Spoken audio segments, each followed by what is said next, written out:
আজ বাবু চুলগুলো কেটে একদম মিলিটারি ছাঁট দিয়ে দেওয়া হলো। কারণ হলো ওর মাথার পেছন দিকে এবং ঘাড়ে প্রচণ্ড পরিমাণে র্যাশ উঠেছে। আগে যখন ওর গায়ে র্যাশ উঠেছিল সেই সময় ডক্টর একটা ক্রিম দিয়েছিল, কিন্তু সেই ক্রিমটা মাখিয়েও কোনো কাজে লাগছে না। তো সেই কারণেই ঠিক করেছি যে কাল যাব ডক্টরের কাছে, দেখি ডক্টর কি বলে। তো যাই হোক, তারপর বাবুর খাবারটা রেডি করছিলাম আর ও ওর দাদুর সঙ্গে খেলা করছিল।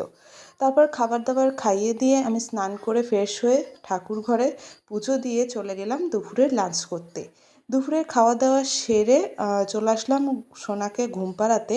আর এদিকে আমার বরমশাই দেখো আমড়া মাখা করে নিয়ে এসছে আমার জন্য। কিছুদিন ধরেই ভাবছিলাম যে আমড়াগুলোকে মাখা করব, আগের দিন বাবা নিয়ে এসে দিয়েছিল, তোমাদেরকে দেখিয়েছিলাম, কিন্তু হয়েই উঠছিল না। তো আজ দেখলাম ও নিজেই করে নিয়ে এসেছে।